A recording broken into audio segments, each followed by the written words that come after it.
بسم الله الرحمن الرحيم ألف لام ميم را تلك آيات الكتاب والذي أنزل إليك من ربك الحق ولكن أكثر الناس لا يؤمنون. அத்தியாயம் அர்-ரஅத் மக்காவில் அருளப்பட்டது. வசனங்கள் 43. அளவிலா கருணையும் இணையிலா கிருபையும் உடைய அல்லாஹுவின் திருப்பெயரால். அலிஃப் லாம் மீம் ரா. இவை இறைமறையின் வசனங்களாகும். மேலும் எது இறைவனிடமிருந்து மீது இறக்கியருளப்பட்டிருக்கிறதோ அது சத்தியமேயாகும்.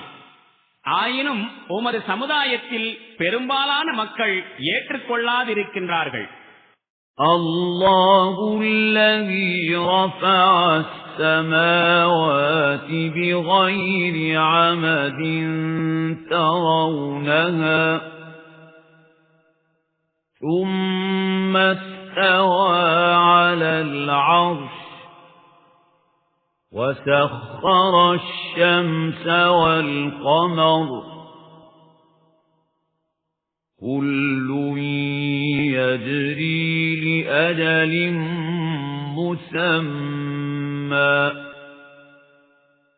يدبر الأمر يفصل الآيات لعلكم بلقاء ربكم توقنون. உங்கள் பார்வைக்கு படக்கூடிய தூண்கள் எதுவுமின்றி அல்லாஹுதான் வானங்களை உயர்த்தினான். பிறகு தனது ஆட்சி பீடத்தில் அமர்ந்தான். மேலும் அவன் சூரியனையும் சந்திரனையும் ஒரு நியதிக்கு கட்டுப்படும்படி செய்தான். இந்த முழு அமைப்பில் உள்ள ஒவ்வொன்றும் ஒரு குறிப்பிட்ட காலம் வரை இயங்கிக் கொண்டிருக்கும். அல்லாஹுதான் இவ்வனைத்து காரியங்களையும் நிர்வகித்து வருகின்றான். அவன் சான்றுகளை மிகச் தெளிவாக விளக்குகின்றான். உங்கள் இறைவனை சந்திக்க இருப்பதை நீங்கள் உறுதியாக நம்ப வேண்டும் என்பதற்காக. وَهُوَ الَّذِي مَدَّ الْأَرْضَ وَجَعَلَ فِيهَا رَوَاسِيَ وَأَنْهَارًا وَمِنْ كُلِّ الثَّمَرَاتِ جَعَلَ فِيهَا زَوْجَيْنِ اثْنَيْنِ يُغْشِي اللَّيْلَ النَّهَارَ إِنَّ فِي ذَلِكَ لَآيَاتٍ لِقَوْمٍ يَتَفَكَّرُونَ. அவன்தான் இந்த பூமியை விரித்து அதில் மலைகளை நாட்டி ஆறுகளை ஓடச் செய்துள்ளான். மேலும் ஒவ்வொரு கனி வகை தாவரங்களின் ஜோடிகளையும் அதில் அவனே படைத்துள்ளான். அவனே இரவை பகலின் மீது போர்த்துகிறான். சிந்திக்கும் மக்களுக்கு இவை அனைத்திலும் பல சான்றுகள் உள்ளன.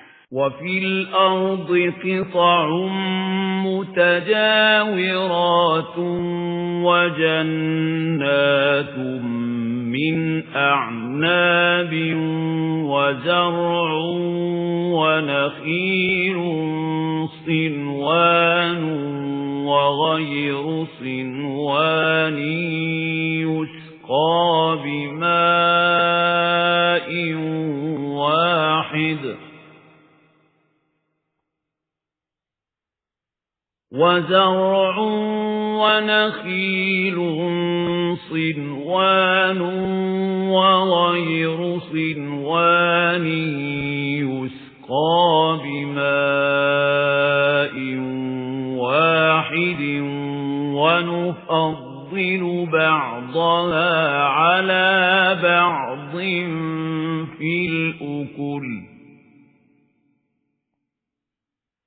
إِنَّ فِي ذَلِكَ لَآيَاتٍ لِقَوْمٍ يَعْقِلُونَ. மேலும் பாருங்கள், அருகருகே அமைந்துள்ள தனித்தனி தன்மைகள் கொண்ட பல பகுதிகள் பூமியில் உள்ளன. திராட்சை தோட்டங்களும் உள்ளன, வயல்களும் இருக்கின்றன, பேரீச்சை மரங்களும் இருக்கின்றன. அவற்றில் சில ஒற்றையாகவும் வேறு சில இரட்டையாகவும் முளைக்கின்றன. அனைத்திற்கும் ஒரே விதமான நீரே புகட்டப்படுகின்றது. ஆயினும் அவற்றில் சிலவற்றை சுவை மிகுந்ததாகவும் சிலவற்றை சுவை குறைந்ததாகவும் ஆக்குகின்றோம். சின்னமாக இவை அனைத்திலும் சிந்தித்துணரும் மக்களுக்கு பல சான்றுகள் இருக்கின்றன.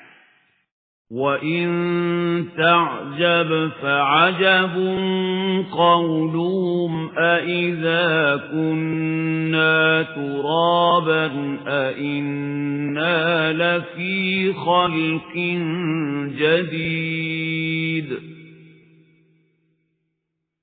أُولَئِكَ الَّذِينَ كَفَرُوا بِرَبِّهِمْ وَأُولَئِكَ الْأَغْلَالُ فِي أَعْنَاقِهِمْ وَأُولَئِكَ أَصْحَابُ النَّارِ هُمْ فِيهَا خَالِدُونَ. நீர் ஆச்சரியப்பட வேண்டுமாயின் மக்களின் இந்த கூற்றை குறித்துதான் ஆச்சரியப்பட வேண்டும். நாங்கள் இறந்து மண்ணோடு மண்ணாகி விட்டாலும் புதிதாக படைக்கப்படுவோமா? இவர்கள் தம் இறைவனை நிராகரித்தவர்கள் ஆவர். இவர்களின் கழுத்துக்களில் விலங்குகள் மாட்டப்பட்டுள்ளன. மேலும் இவர்கள் நரகவாசிகள் ஆவர். அதில் இவர்கள் என்றென்றும் வீழ்ந்து கிடப்பார்கள். وَيَسْتَعْجِلُونَكَ بِالسَّيِّئَةِ قَبْلَ الْحَسَنَةِ وَقَدْ خَلَتْ مِنْ قَبْلِهِمُ الْمَثُلَاتُ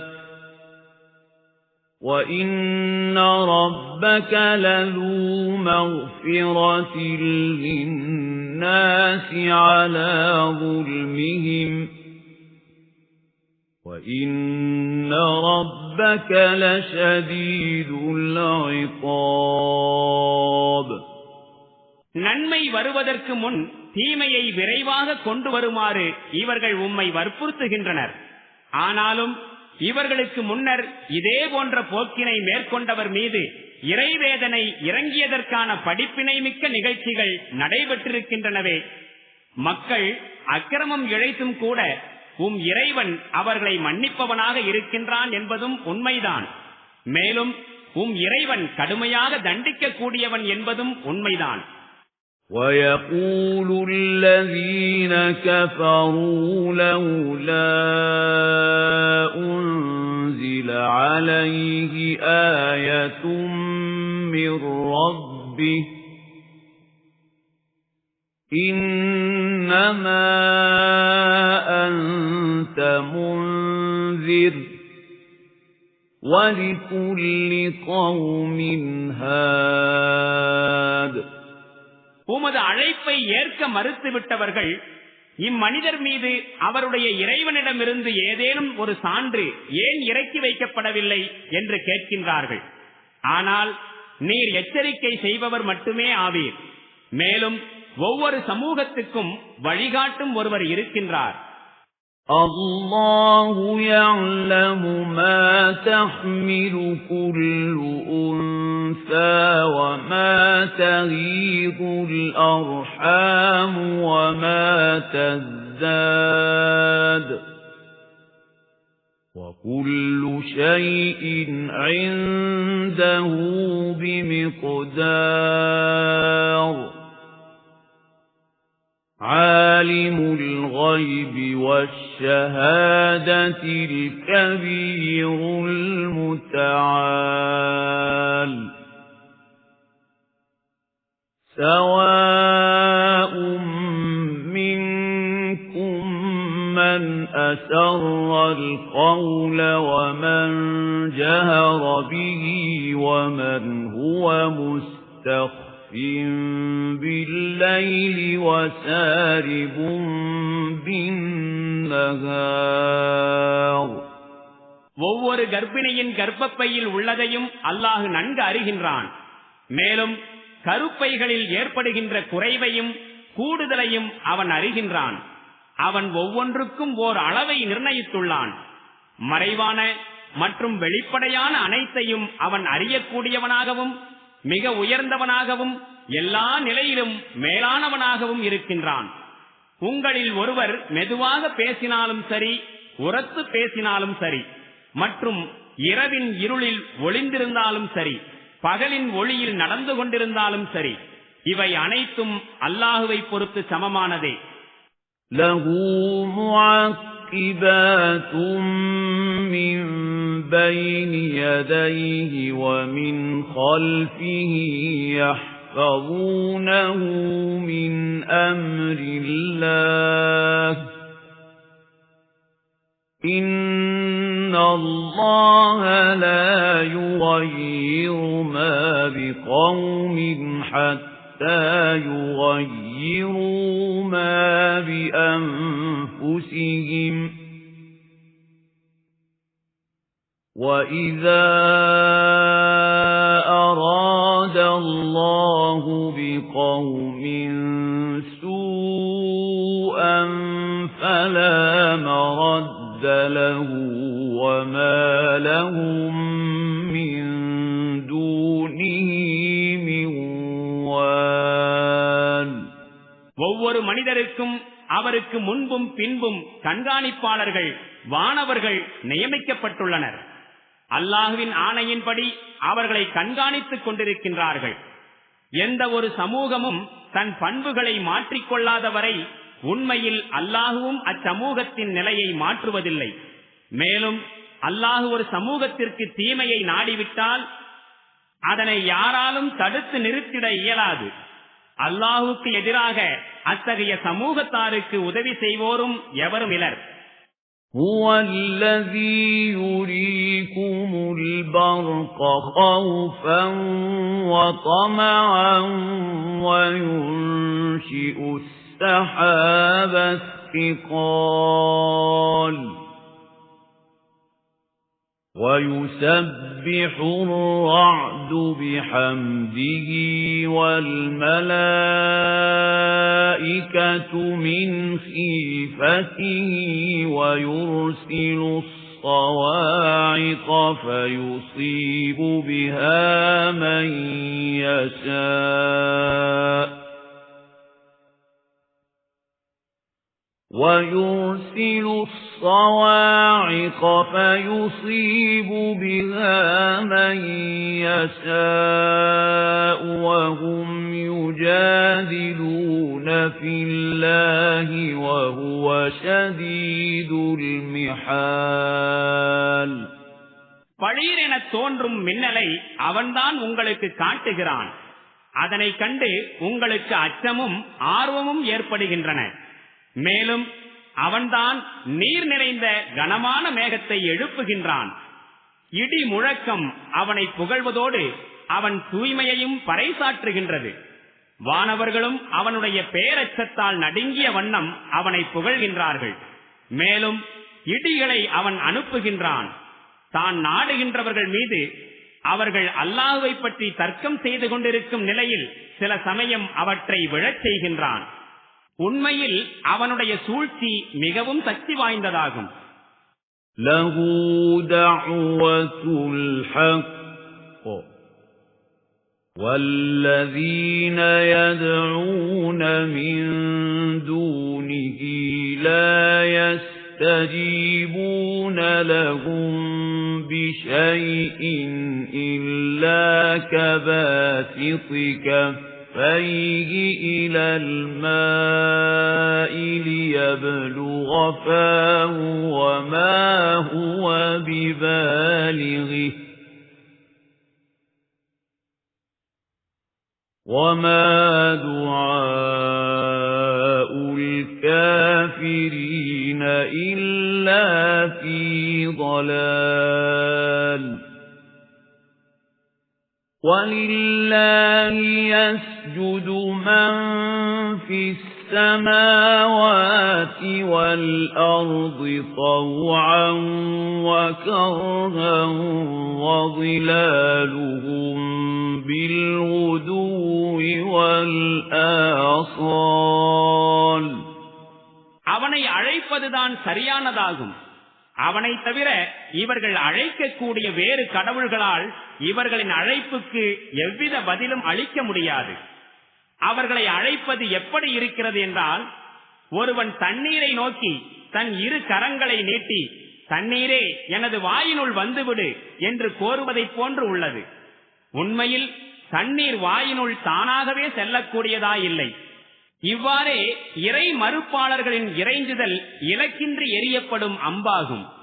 வானங்களிலும் பூமியிலும் உள்ளவை அனைத்தும் அவை விரும்பினாலும் விரும்பாவிட்டாலும் அல்லாஹுவுக்கே தலை சாய்க்கின்றன. மேலும் அனைத்து பொருள்களின் நிழல்களும் காலையிலும் மாலையிலும் அவன் முன்னிலையில் பணிந்து கொண்டிருக்கின்றன. قُلْ مَنْ رَبُّ السَّمَاوَاتِ وَالْأَرْضِ قُلِ اللَّهُ قُلْ أَفَاتَّخَذْتُم مِّن دُونِهِ أَوْلِيَاءَ لَا يَمْلِكُونَ لِأَنفُسِهِمْ نَفْعًا وَلَا ضَرًّا قُلْ هَلْ يَسْتَوِي الْأَعْمَى وَالْبَصِيرُ أَمْ هَلْ تَسْتَوِي الظُّلُمَاتُ وَالنُّورُ أَمْ جَعَلُوا لِلَّهِ شُرَكَاءَ خَلَقُوا كَخَلْقِهِ فَتَشَابَهَ الْخَلْقُ عَلَيْهِمْ قُلِ اللَّهُ خَالِقُ كُلِّ شَيْءٍ وَهُوَ الْوَاحِدُ الْقَهَّارُ. வானங்கள் மற்றும் பூமியின் அதிபதி யார் என்று அவர்களிடம் கேளும். அல்லாஹ் என்று அதற்கு நீரே பதில் கூறும். உண்மை இவ்வாறு இருக்க அவனை விடுத்து தமக்கே நன்மையும் தீமையும் அளிக்க சக்தியற்ற கடவுள்களையா நீங்கள் உங்கள் பாதுகாவலர்களாக எடுத்துக்கொண்டீர்கள் என்று அவர்களிடம் கேளும். பார்வையற்றவனும் பார்வையுடையவனும் சமமாவார்களா? அல்லது இருளும் ஒளியும் சமமாகுமா என்றும் கேளும். இல்லையெனில் அல்லாஹுவுக்கு இணையாக இவர்கள் ஏற்படுத்திக் கொண்ட கடவுள்களும் அவன் படைத்திருப்பதைப் போல் எதனையும் படைத்திருந்து அதன் காரணமாக இது யாருடைய படைப்போ என்று இவர்களுக்கு சந்தேகம் வந்து விட்டதோ? நீர் கூறும், ஒவ்வொரு பொருளையும் படைத்தவன் அல்லாஹுவே. அவன் தனித்தவனும் அனைத்தையும் அடக்கி ஆள்பவனுமாவான். أَنزَلَ مِنَ السَّمَاءِ مَاءً فَسَالَتْ أَوْدِيَةٌ بِقَدَرِهَا فَاحْتَمَلَ السَّيْلُ زَبَدًا رَّابِيًا وَمِمَّا يُوقِدُونَ عَلَيْهِ فِي النَّارِ ابْتِغَاءَ حِلْيَةٍ أَوْ مَتَاعٍ زَبَدٌ مِثْلُهُ كَذَلِكَ يَضْرِبُ اللَّهُ الْحَقَّ وَالْبَاطِلَ فَأَمَّا الزَّبَدُ فَيَذْهَبُ جُفَاءً وَأَمَّا مَا يَنفَعُ النَّاسَ فَيَمْكُثُ فِي الْأَرْضِ كَذَلِكَ يَضْرِبُ اللَّهُ الْأَمْثَالَ. அல்லாஹ் வானத்திலிருந்து மழையை பொழிய செய்தான். ஒவ்வொரு நதியும் ஓடையும் தம் கொள்ளளவிற்கு ஏற்ப நீரால் நிரம்பி ஓடியது. பிறகு வெள்ளப்பெருக்கு ஏற்பட்டு அதன் மேற்பாகத்தில் பொங்கும் நுரையை சுமந்து செல்கிறது. நகைகள், பாத்திரங்கள் போன்றவற்றை செய்வதற்காக மக்கள் உலோகங்களை நெருப்பில் உருக்கும் போதும் இதே போன்ற நுரை ஏற்படுகிறது. அல்லாஹ் இவற்றையே சத்தியத்திற்கும் அசத்தியத்திற்கும் உவமையாக கூறுகின்றான். பலன் தராத நுரை ஒன்றுமில்லாமல் போய்விடுகின்றது. எது மக்களுக்கு பலன் அளிக்கின்றதோ அது பூமியில் தங்கிவிடுகின்றது. இவ்வாறு அல்லாஹ் உவமானங்கள் மூலம் தன் செய்திகளை விளக்குகின்றான். لِلَّذِينَ اسْتَجَابُوا لِرَبِّهِمُ الْحُسْنَى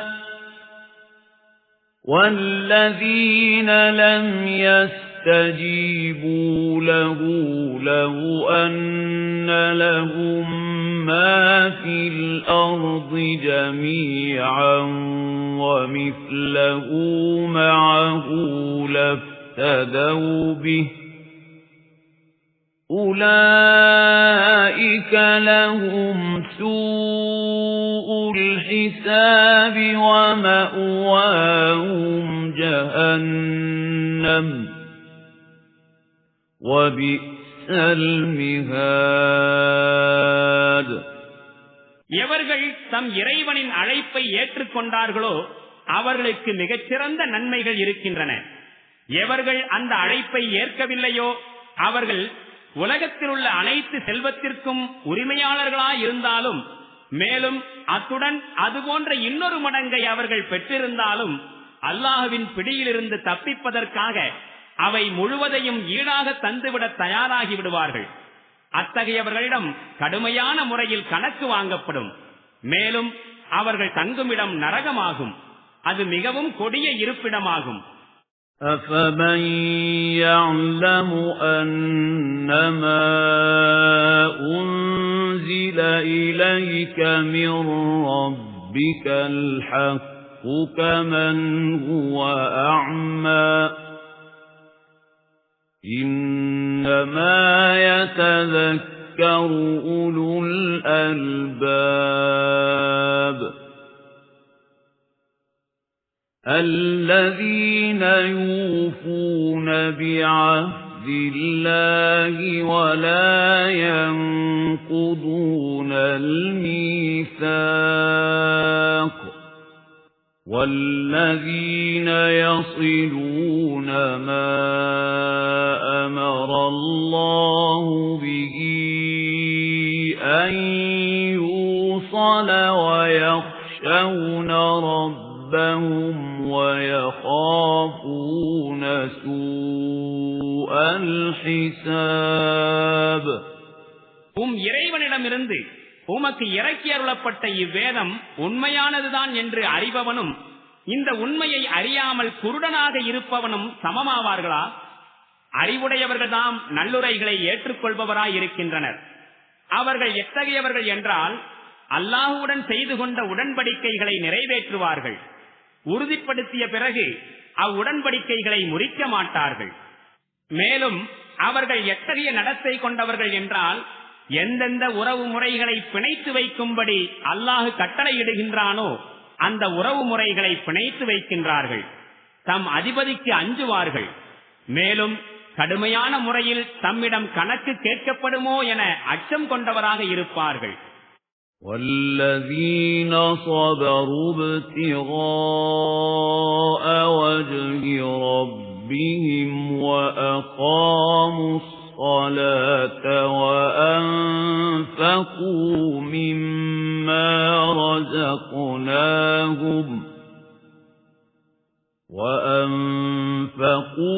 مِمَّا رَزَقْنَاهُمْ سِرًّا وَعَلَانِيَةً وَيَدْرَؤُونَ بِالْحَسَنَةِ السَّيِّئَةَ أُولَئِكَ لَهُمْ عُقْبَى الدَّارِ جَنَّاتُ عَدْنٍ يَدْخُلُونَهَا وَمَن صَلَحَ مِنْ آبَائِهِمْ وَأَزْوَاجِهِمْ وَذُرِّيَّاتِهِمْ وَالْمَلَائِكَةُ يَدْخُلُونَ عَلَيْهِمْ مِنْ كُلِّ بَابٍ.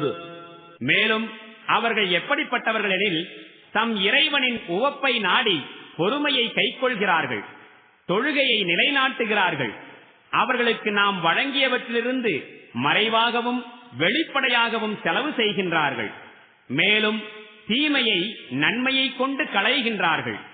மறுமையின் நல்ல முடிவு இவர்களுக்கே உரித்தானது. அதாவது நிலையான சுவனங்கள் அவர்களுக்கு இருக்கின்றன, அவற்றில் அவர்கள் நுழைவார்கள். அவர்களுடன் அவர்களின் மூதாதையர், மனைவியர் மற்றும் அவர்களின் வழித்தோன்றல்கள் ஆகியோரில் எவர்கள் நன்னடத்தை கொண்டவர்களோ அவர்களும் நுழைவார்கள். வானவர்கள் எல்லா புறங்களிலிருந்தும் அவர்களை வரவேற்க வருவார்கள். سَلَامٌ عَلَيْكُمْ بِمَا صَبَرْتُمْ فَنِعْمَ عُقْبَى الدَّارِ. وَالَّذِينَ يَنقُضُونَ عَهْدَ اللَّهِ مِنْ بَعْدِ مِيثَاقِهِ وَيَقْطَعُونَ مَا أَمَرَ اللَّهُ بِهِ أَنْ يُوصَلَ وَيُفْسِدُونَ فِي الْأَرْضِ أُولَئِكَ لَهُمُ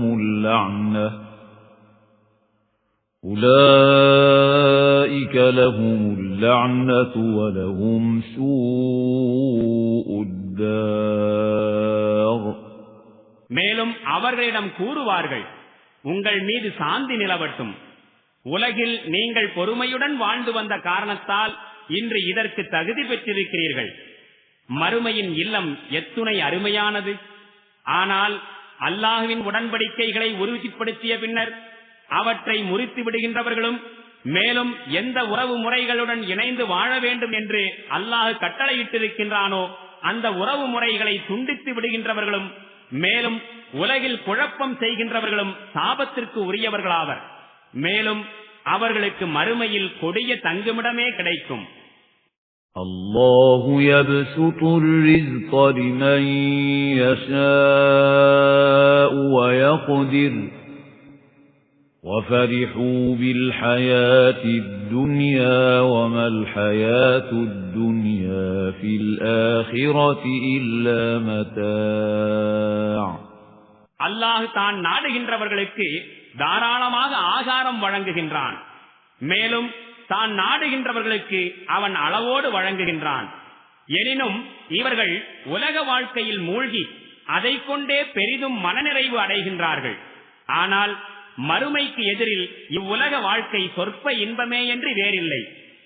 وَيَقُولُ الَّذِينَ كَفَرُوا لَوْلَا أُنْزِلَ عَلَيْهِ آيَةٌ مِّن رَّبِّهِ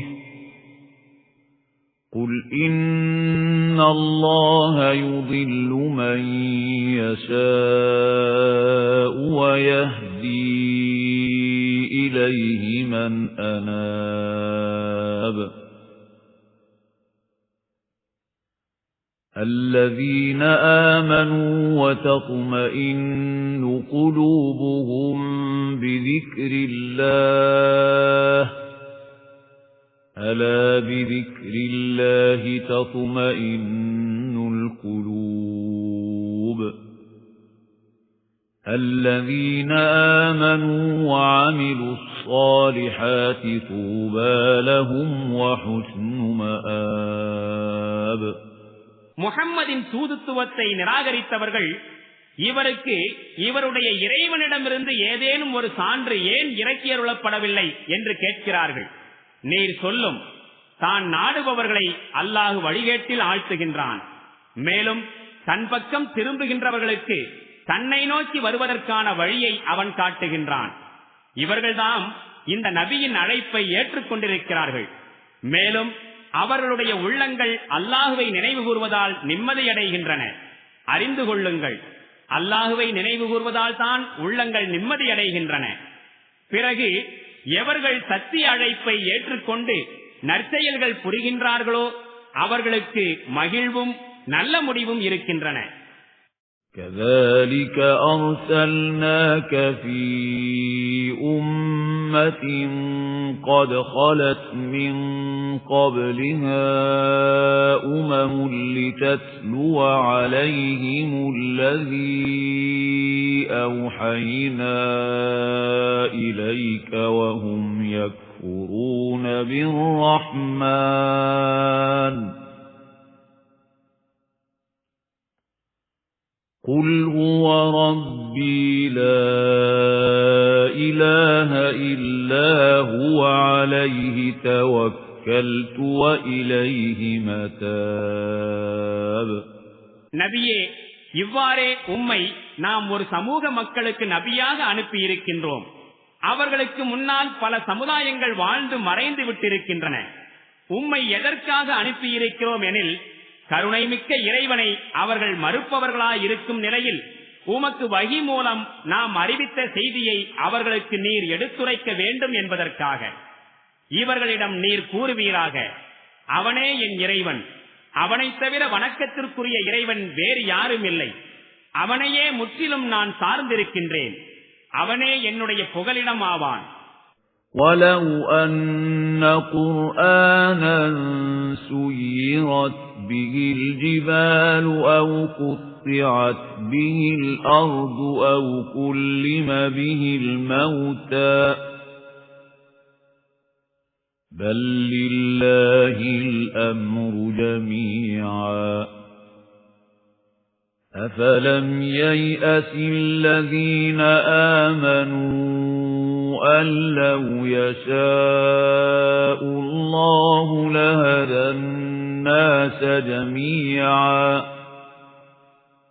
وَلَا يَزَالُ الَّذِينَ كَفَرُوا تُصِيبُهُم بِمَا صَنَعُوا قَارِعَةٌ أَوْ تَحُلُّ قَرِيبًا مِّن دَارِهِمْ حَتَّى يَأْتِيَ وَعْدُ اللَّهِ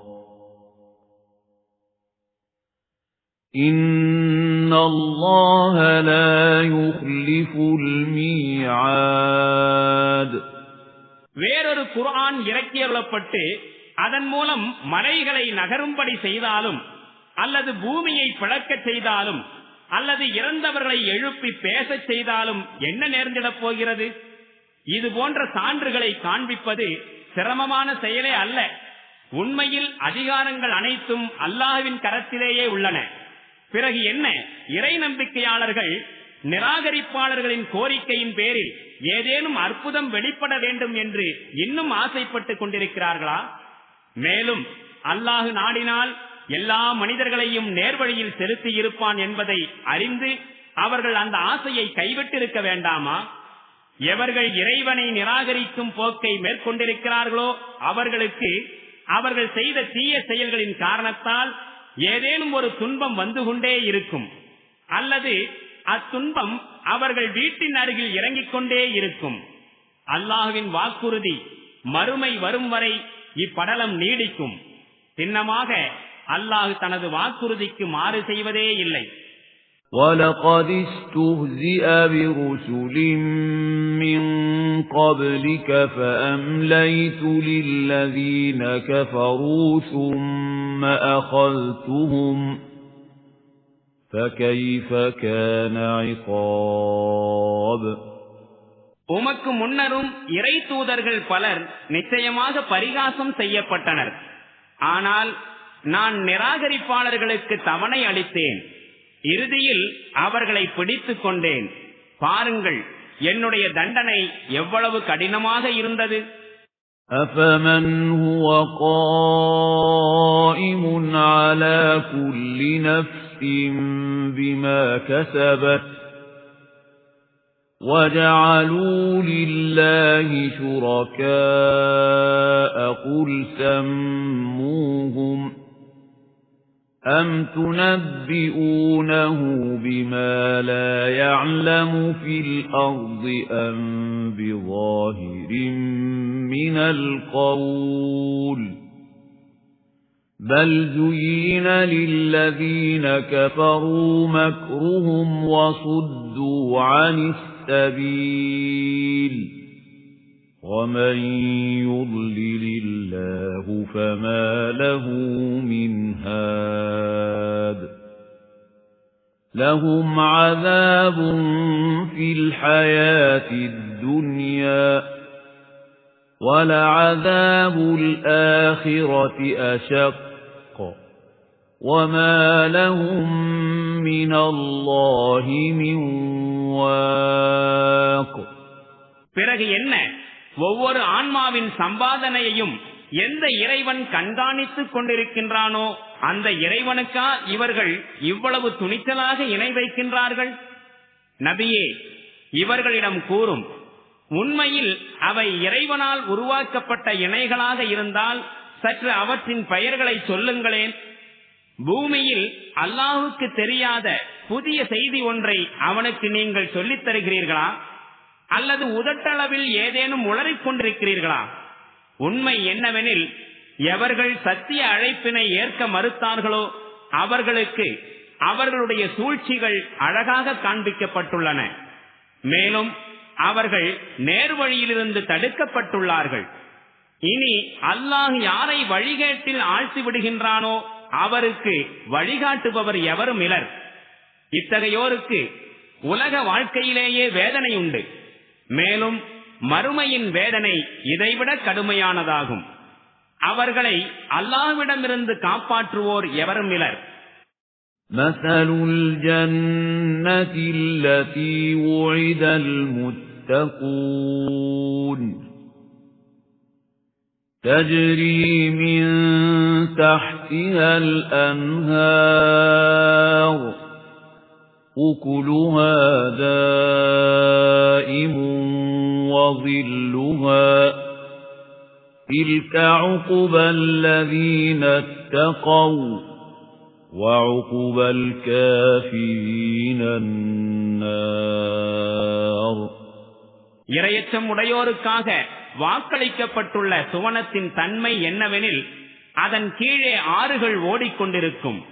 அதன் கனிகளும் நிலையானவை, அதன் நிழலும் நிலையானது. இறையச்சம் உள்ளோருக்கு கிடைக்கும் நல்ல முடிவாகும் இது. ஆனால் சத்தியத்தை நிராகரிப்போரின் முடிவோ நரக நெருப்பே ஆகும். والذين آتيناهم الكتاب يفرحون بما أنزل إليك ومن الأحزاب من ينكر بعضه قل إنما أمرت أن أعبد الله ولا أشرك به إليه أدعو وإليه مآب. وكذلك أنزلناه حكما عربيا ولئن اتبعت أهواءهم بعدما جاءك من العلم ما لك من الله من ولي ولا واق. நபியே, முன்னர் எவர்களுக்கு நாம் வேதம் வழங்கி இருந்தோமோ அவர்கள் உமக்கு இறக்கியருளப்பட்ட இவ்வேதத்தின் மூலம் மகிழ்ச்சி அடைகின்றார்கள். ஆனால் பல்வேறு கூட்டங்களைச் சேர்ந்த சிலர் இவ்வேதத்தில் சிலவற்றை ஏற்றுக்கொள்வதில்லை. நபியே, தெளிவாக கூறிவிடும், அல்லாஹுக்கு அடிபணிய வேண்டுமென்றும் அவனுக்கு யாரையும் இணை வைக்க கூடாதென்றும் நான் கட்டளையிடப்பட்டுள்ளேன். எனவே நான் அவன் பக்கமே அழைக்கின்றேன். மேலும் அவன் பக்கமே நான் திரும்ப வேண்டியுள்ளது. இதே வழிகாட்டலுடன் அரபி மொழியிலான இக்கட்டளையை, குர்ஆனை உம்மீது இறக்கியுள்ளோம். இந்த ஞானம் உம்மிடம் வந்த பின்னரும் அவர்களுடைய விருப்பங்களுக்கு நீர் இணங்கி சென்றால் அல்லாஹுக்கு எதிராக உமக்கு உதவி புரிபவர் யாரும் இரார். மேலும் அவனுடைய பிடியிலிருந்து உம்மை காப்பாற்றுபவரும் எவரும் இரார். وَلَقَدْ أَرْسَلْنَا رُسُلًا مِّن قَبْلِكَ وَجَعَلْنَا لَهُمْ أَزْوَاجًا وَذُرِّيَّةً وَمَا كَانَ لِرَسُولٍ أَن يَأْتِيَ بِآيَةٍ إِلَّا بِإِذْنِ اللَّهِ لِكُلِّ أَجَلٍ كِتَابٌ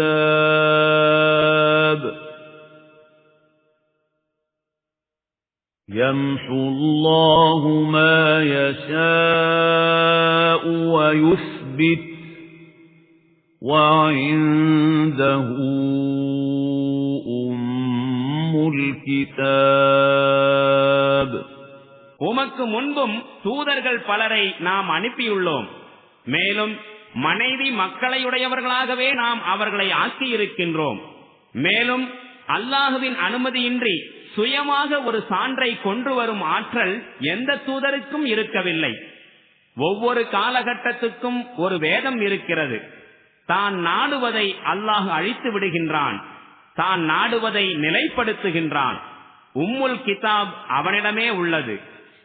وَإِمَّا نُرِيَنَّكَ بَعْضَ الَّذِي نَعِدُهُمْ أَوْ نَتَوَفَّيَنَّكَ فَإِنَّمَا عَلَيْكَ الْبَلَاغُ وَعَلَيْنَا الْحِسَابُ أَوَلَمْ يَرَوْا أَنَّا نَأْتِي الْأَرْضَ نَنقُصُهَا مِنْ أَطْرَافِهَا وَاللَّهُ يَحْكُمُ لَا مُعَقِّبَ لِحُكْمِهِ وَهُوَ سَرِيعُ الْحِسَابِ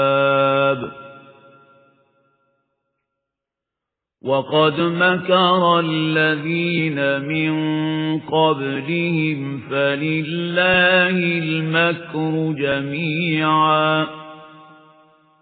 يَعْلَمُ مَا تَكْسِبُ كُلُّ نَفْسٍ وَسَيَعْلَمُ الْكُفَّارُ لِمَنْ عُقْبَى الدَّارِ நபியே, அவர்களுக்கு நாம் எச்சரிக்கை செய்து கொண்டிருக்கின்ற தீய விளைவுகளில் ஒரு பகுதியை நீர் உயிர் வாழும் போதே நாம் உமக்கு காண்பித்தாலும் அல்லது அதற்கு முன்பே உம்மை நாம் எடுத்துக் கொண்டாலும் என் நிலையிலும் தூதை எடுத்துரைப்பது மட்டுமே உமது பணியாகும். கணக்கு வாங்குவது நமது பணியாகும். சின்னமாக நாம் இந்த பூமியில் வந்து கொண்டிருக்கிறோம் என்பதையும் அதன் சுற்றளவை நாற்புறங்களிலிருந்தும் குறைத்துக் கொண்டிருக்கின்றோம் என்பதையும் இவர்கள் கவனிக்கவில்லையா? மேலும் அல்லாஹ் ஆட்சி செலுத்திக் கொண்டிருக்கின்றான். அவனுடைய தீர்ப்பை மறுபரிசீலனை செய்யக்கூடியவர் எவரும் இலர். மேலும் அவன் கணக்கு வாங்குவதில் மிக விரைவானவன் ஆவான். இவர்களுக்கு முன் வாழ்ந்து சென்றவர்களும் பெரும் பெரும் சூழ்ச்சிகளை செய்திருக்கிறார்கள். ஆனால் திட்டவட்டமான சூழ்ச்சி முழுவதும் அல்லாஹ்வின் கையில் உள்ளது. ஒவ்வொரு மனிதனும் என்னென்ன சம்பாதித்துக் கொண்டிருக்கின்றான் என்பதை அவன் அறிவான். மேலும் இறுதி முடிவு யாருக்கு நல்லவிதமாக அமையும் என்பதை இந்நிராகரிப்பாளர்கள் அதிவிரைவில் அறிந்து கொள்வார்கள். وَيَقُولُ الَّذِينَ كَفَرُوا لَسْتَ مُرْسَلًا قُلْ كَفَى بِاللَّهِ شَهِيدًا بَيْنِي وَبَيْنَكُمْ وَمَنْ عِندَهُ عِلْمُ الْكِتَابِ நீர் இறைவனால் அனுப்பப்பட்டவர் அல்லர் என்று இந்த நிராகரிப்பாளர்கள் கூறுகின்றனர். நீர் கூறும், எனக்கும் உங்களுக்கும் இடையில் அல்லாஹ்வின் சாட்சியம் போதுமானது. மேலும் அவனுடைய வேதத்தின் அறிவை பெற்றிருப்பவர்களின் சாட்சியம் போதுமானது.